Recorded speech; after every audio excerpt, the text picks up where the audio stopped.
Good morning, everyone. So we'll begin with our revision class today. So I had already given the pattern for the exam.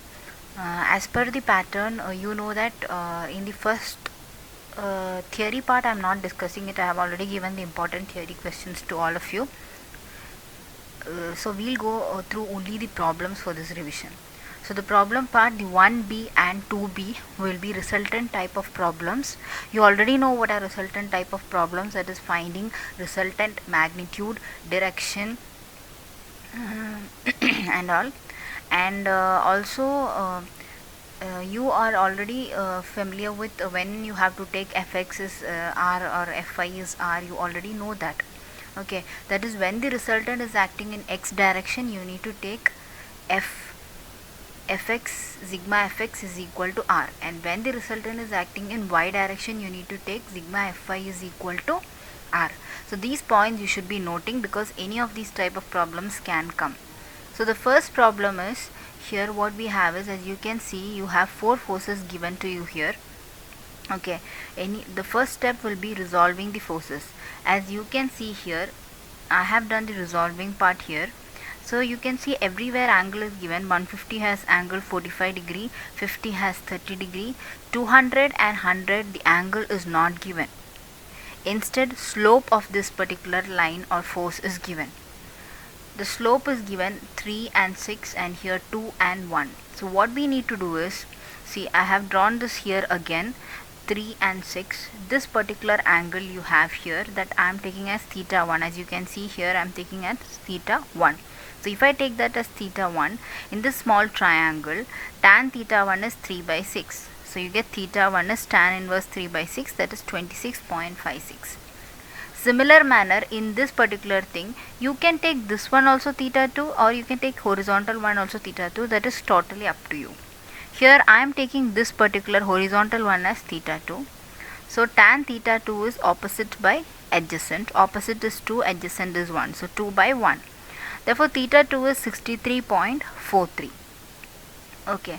Now if you got that particular angles, you can see this particular figure. See, if this angle is theta 1, this angle is theta 1, obviously this angle is going to be theta 1. What is the condition there?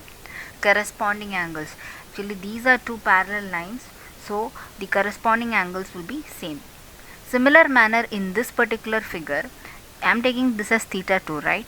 So this is not theta 2. Okay, this angle with vertical is not theta 2, with the horizontal is theta 2, because this is called alternate opposite angles. It's coming like this, it's in alternate manner.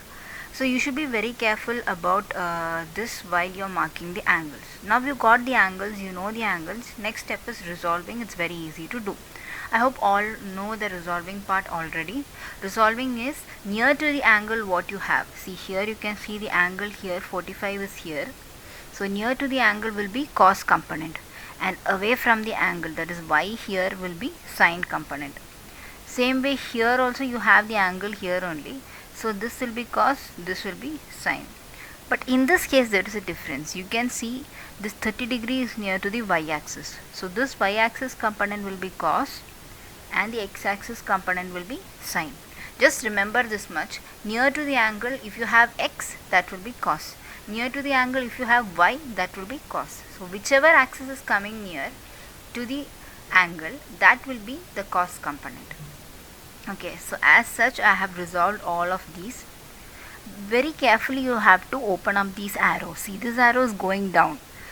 So when you open up, you will have an arrow here. Okay, I can draw and show you that. When you open this up, you have the 51 arrow will be like this side, and one arrow will be downward. Should be very careful of the arrow directions, because if you make any mistake there, your whole answer will go wrong. And suppose if I am having a quadrant here, I will just draw and show you. I don't know how much I can draw in this. See, if you have a force given like this, okay, in which arrow is going, this is the quadrant, and arrow is going towards the center point.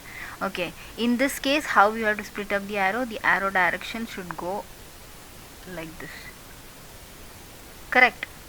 to the right side and upward. Should be very careful regarding the arrows, while they may not give all in same direction, so be careful. So now next step, after resolving, the next step that we need to do is writing fx, because the question obviously will be resultant magnitude and direction we need to find out. So when you have such a question, you have to find fx, you have to find fy, you have to find resultant magnitude r. You know already the equation is sigma fx square plus sigma fy square. So I found out sigma fx, but while finding out sigma fx, the thing you should see here is all the right forces are positive and all the left forces are negative. And while finding sigma fy, what you need to notice, all the upward forces are positive and downward forces are negative. Now just go through this particular figure. Okay, in this particular figure you can see that these two are positive and these two will be negative, these two are positive and these two will be negative. So carefully you write fx and fy. I know it's very easy, you already know that. After writing that, you can find r because you know the equation. That is the magnitude of resultant. What is actually resultant? I don't have to tell this now, but still, resultant is we are making or combining all the forces into one single force, and that single force is called as the resultant force. Okay. Next we have resultant direction. Direction is tan inverse sigma fy by fx. So you got fy by fx. If you do, you get the angle is 80.22 degree. Even though if you get negative angles, no need to write negative for the angles because we are considering angles positive only. Okay, so I hope this is clear. This is a very simple type of problem. Just you may make mistake while resolving or while marking the arrows. Be careful there. Same type of problem will come in your 2B also. Okay, and one more thing you should be very careful about is, see, when you have a resultant given in the question, then when you are resolving the resultant, see, suppose any problem, okay, when you are resolving, if suppose you have a resultant like 15, okay, and it is found from other two forces, one is 10 and other maybe some 12. Okay, I'm just writing it, okay, as such. May not be the resultant, okay, but I'm just writing it. So 15, when you are resolving, suppose some angle for 15 is some 30. When you're resolving 15, you have to write fx, we are writing 15 cos 30, because it's resultant, you keep it on one side, and is equal to 10, okay, cos whatever angle is given for 10. That means when you are resolving the resultant, we have to keep on one side of the equal to sign, and the other components which makes the resultant should be written on the other side of the equal to sign. This I have already explained, you know it. Okay, so this was the only point I wanted to tell. So I hope it's clear, the first type of question. Now let's go to the next part, that is 3B and 4B. Okay, so you have a variance problem here next. A square variance problem, need not be square, it may be a triangle or it may be a dam for the exam. So when you have a square here, the question is find the resultant magnitude, direction and position with respect to point D. So the first step obviously is going to be resolving the forces. So you know all these forces are given with some angles, so I am resolving that. Whichever are vertical I am drawing it like that, and whichever are horizontal also I am drawing it like that. Then I am resolving 2, that is nearby is this one, so 2 cos 30 and upward is 2 sin 30. Similar way I am doing for all and I am resolving it. I hope you know resolving already. Now after that you have fx here, given here fx. Okay, so fx is equal to, I am finding out which is horizontal or fx. Again the same sign convention, right is positive, left is negative, up is positive and down is negative. Similarly fy also you have here. Okay, now next step is resultant magnitude, because that is our first question. See, okay, that's done. Here we got the answer of resultant magnitude. Now again next question is resultant direction. So we have found here alpha is tan inverse fy by fx. So I am getting a negative sign, so you don't have to write this negative sign, instead you can write just 29.4. Now next step is position with respect to point D. Which is point D? This point is point D. So next step is position with respect to point D. So now let's go. Okay, so next step is with position. If you want to find with respect to D, our step is, since fx is positive and fy is negative, we know that fx is positive and fy is negative. So you need to see the quadrants here. This is the first quadrant, second, third and fourth. In first quadrant both y and x are positive. In this x is negative and y is positive. In third quadrant both are negative, and in fourth quadrant y is negative and x is positive. So that's our case, x is positive and y is negative. So resultant lies in fourth quadrant. Make sure you draw a figure in which you show the resultant going to fourth quadrant. The arrow direction is really important, because if you mark the arrow this side, it goes to second quadrant. So you have to mark it properly. Then since with respect to D we have to find out, next step is we are placing this particular resultant near point D. Without changing the direction, without changing anything, I am placing it near D like this, or else you can place it this side also. Wait, I'll show you. Or else you can place it this side also. And you are considering the direction, this x is the perpendicular distance with respect to D. If you are taking this side, you can take this distance will be x. That's the perpendicular distance. So I am not doing like that. I am taking it that side only. And then next step is let x be perpendicular distance of resultant with respect to O. Now next, moment of R with respect to D. So I am taking the resultant of this particular moment of this particular resultant with respect to D. That is force into perpendicular distance. So force is 12.89, perpendicular distance is x, and it's clockwise direction, so it's positive. So I got the first equation. Now what is Varignon's theorem before that? Varignon's theorem is the moment of the resultant with respect to a point is same as the moment of all the other forces which forms the resultant to the same point. We should consider to the same point. So resultant is the combination of all the forces which is given in the question, right? So when you take the moment of all that forces to the point D, also should be same. So now that's what I am going to do the next. Okay, so here I'll go back to this particular figure. Now what is the moment of 7 to D? It's passing through D, so moment is 0. Any force which is passing directly or its line of action is passing through point about which we are taking the moment will be 0. Phi cos 60 not directly passing, but its line of action is passing through D, so that also 0. Now phi sin 60 has a perpendicular distance with respect to D. That I'll show you. See, for phi sin 60, this is the perpendicular distance, so that is 1 meter, and it's clockwise, so it goes like this, so it's positive. So you can write phi sin 60 into 1, that's a moment, plus.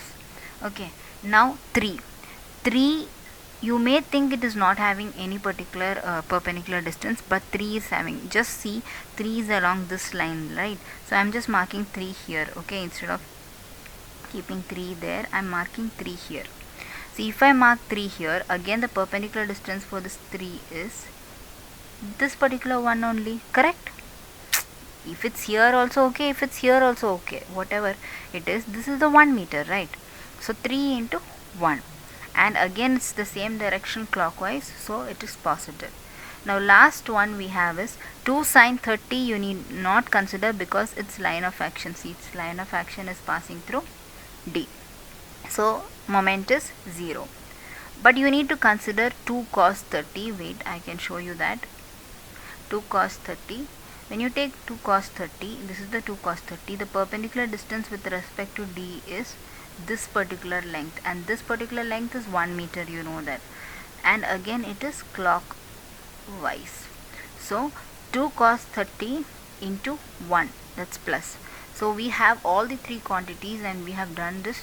Now let's go to that page where you have taken moment, you can just refer both the pages and you will understand it, and you got the answer 9.06. The unit of moment is kilonewton meter, that is force into distance.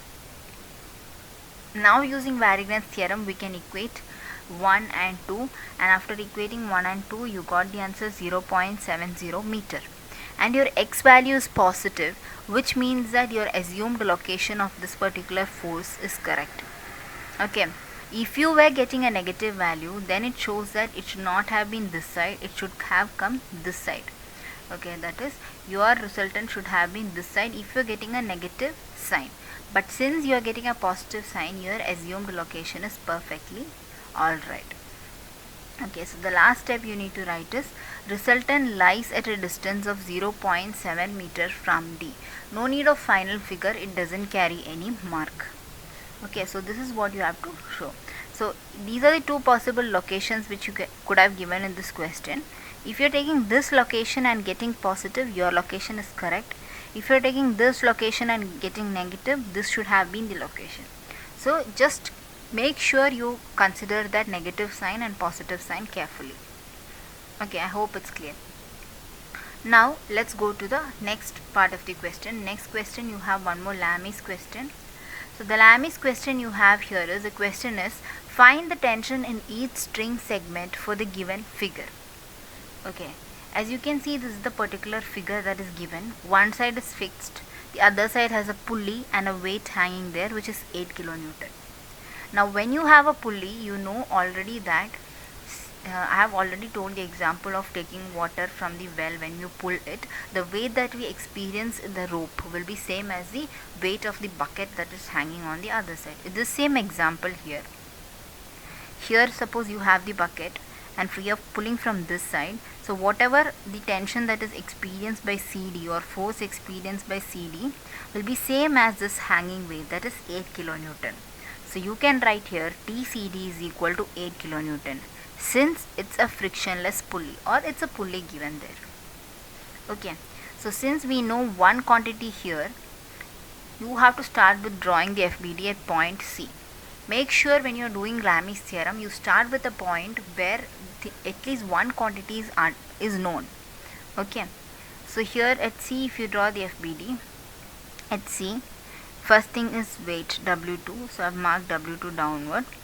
TBC, you can mark tension outward from that particular point always. Okay, from the C point outward, from the C point outward. So I have marked TCD also.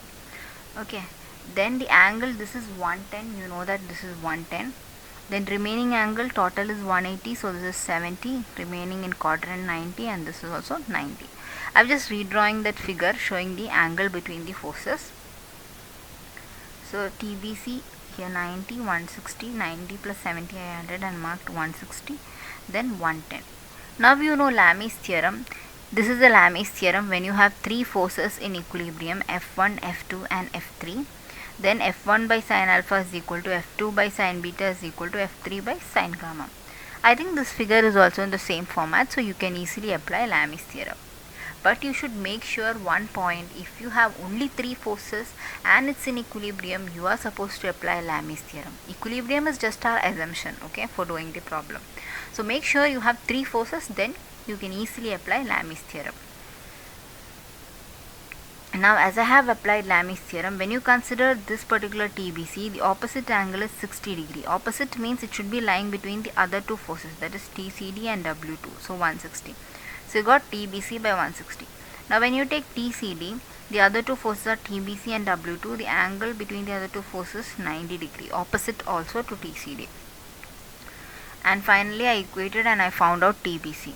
Now same manner I am going to draw the FBD for the next point, that is point B. Okay, you need to repeat the same procedure. You already know the TBC value, as you can see. Then you can find the other W1 value also and TAB value. Every tension you need to find out, even though they have asked only in the question, maybe they would have asked only W1 and W2, you need to find out everything. Okay, I don't have to explain this much. I don't think it's necessary because you already know how to apply Lami's theorem, right? But only thing you should remember is this is only applicable if there are three forces. If suppose in your question there are more than three forces given, then you need to use equilibrium condition to solve that. That is Fx is 0 and Fy is 0. Because in equilibrium we know that the resultant, okay, net force acting on a body will be 0. That is, resultant will be 0. We know the equation for resultant is root of fx square plus fy square. So obviously fx is also 0, fy is also 0. Okay, make sure. And if you have any unknown angle given in the figure, then also it's better you. Okay.